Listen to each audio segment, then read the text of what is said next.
Hey guys, week 9 of Super Rugby AU. In this video, I'll cover the Brumbies versus the Force. In the other video, it'll be the Rebels versus the Waratahs. So you'll find the link up here. It's probably going to be an hour after this one.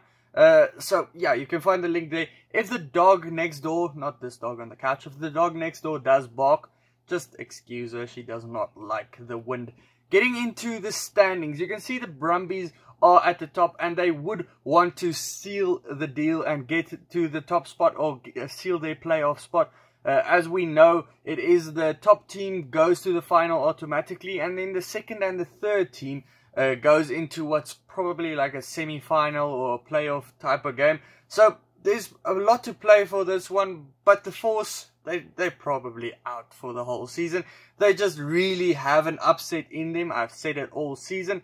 They can't do anything anymore. They can just upset one of the top dogs, pun intended. And yeah, I can see it happening somewhere in this last 2 weeks. GIO Stadium will host this one, and there's a lot more fans expected for this one, with the government clearing Canberra for having a lot more fans. I think they can have a full stadium. If I'm not mistaken, you can maybe just let me know in the comments below. Clear skies, pretty cold, not too windy, so both teams can play their style that they would want to play in this game. History-wise, does favour the Brumbies though, but you can't really go too much on that for the Western Force. If we go on to more recent form though, the Brumbies 5 from 6, they only lost to the Rebels pretty far. Further than that, they look like they are the real deal, and they probably will win this whole season. The Force 0 from 6, 3 close games and in 3 not so close games.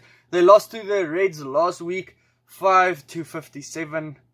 Not a great one going into the best team probably in this competition. That's what's standing against them this week. Going into the teams, if we look at them, there's a lot of changes in the back line, so we'll start up there first.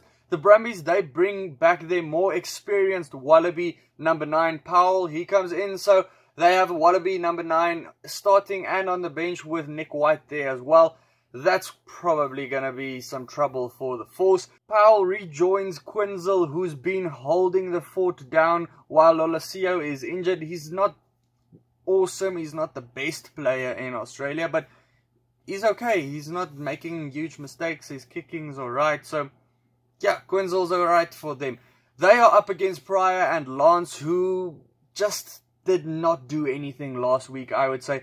One could argue that the Force are guilty of spreading the ball out wide too much or too early, because sometimes it is needed to have a couple of rucks more before you start playing that rapid rugby type of style they do like playing.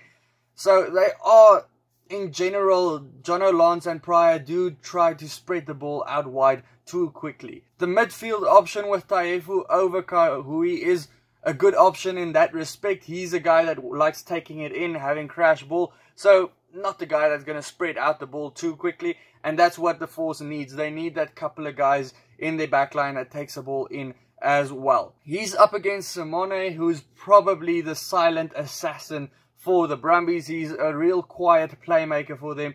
He makes a lot of tries. I think he has some of the most try assists so far this season out of the whole competition. Then Kata, he's playing his second game at number 13. Last week, he didn't do too much. As I expected, he didn't pass too much either. He likes running it in. But you can have one guy like that in your team, like I just said. He's up against experienced Godwin, who would want to get the upper hand over here. Out wide, Brachy comes in for Ralston, who's been, I think, in Wallaby contention. Not that he's been in Rennie's side so far. I don't know why, but he's in contention there. Brachy comes in. I think Brachy is the type of experienced player you want in this situation. He's also a captain of the Eagles, the USA Eagles, so he's a veteran you want in the side. McGregor, he's back at his rightful position, number 15. Number 10 did not work out so well last week. That late change, I think that's probably one of the reasons the Force didn't do so well last week. The Brumbies, they have the best back three though in the competition, or their best back three they picked this week around, with Wright, Muriad and Banks. Wright and Muriad scoring tries every week. Every time they get the ball, there's a chance of something happening. So yeah, that might be a difficult one for the Force to handle. Going up front, there hasn't been a lot of changes. The Brumbies front row, it's been great all year. Slipper stood out last week. They are up against the experienced front row of the Force, who's been solid so far this AU season. The second rows, though, the Brumbies have a bit of a line-out advantage, I would say. The Force line-out, it's not the worst in the competition, but they do lose lineouts at critical times. I remember a couple of weeks ago them losing 4 lineouts in a row, which really cost them the game at the end of the day. Loose forwards, the Force shuffle a bit with Stowers coming in at number 8. Both of them have been brilliant so far this whole season.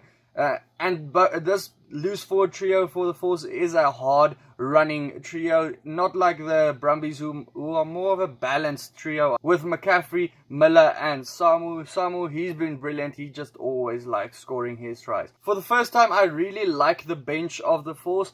It's pretty similar strength to their starting team. They're not losing anything bringing these guys on. Heiberg, Ferris, Stander, Frisbee and Kahui all adds extra edge to the side when they do come on. The Brumbies, their bench is strong as always. Falau Fahinga, he is back. He's their top try scorer, so they would want to bring him back in the second half. Him along with Scott Seo, Swain, Valentini and then White are their playmakers or their game changers when coming on. White, he would want to bring some flair or some of his flair when he comes on for his second game this season. Into the prediction time of this video. At the end of the day, the Brumbies do have the dominant pack. They are very well balanced when compared to the Force. They have settled combos as well. The backline looks to be better for the Force on paper. When you look at their backline, it is better. But it just has not happened for them so far this season. And that's down to decision making, them passing it out wide too quickly, running out of their own half, running out of their own try line as well. So I don't expect the Brumbies to run with the ball like the Force does. They would want to kick the Force back into their own half and wait for them to try and run it and make mistakes themselves. Play the territory game the Brumbies always likes to play. So Force fans, stop listening now. My prediction for the game is the Brumbies by 17 points. Guys, let me know your prediction down in the comments below. Also, check out these other videos popping up next to me. Let me know what you think of this competition so far. I've enjoyed the AU season. It's pretty unpredictable, actually. The Force could win it. Who knows? Let's check out this week. It's going to be awesome. Cheers.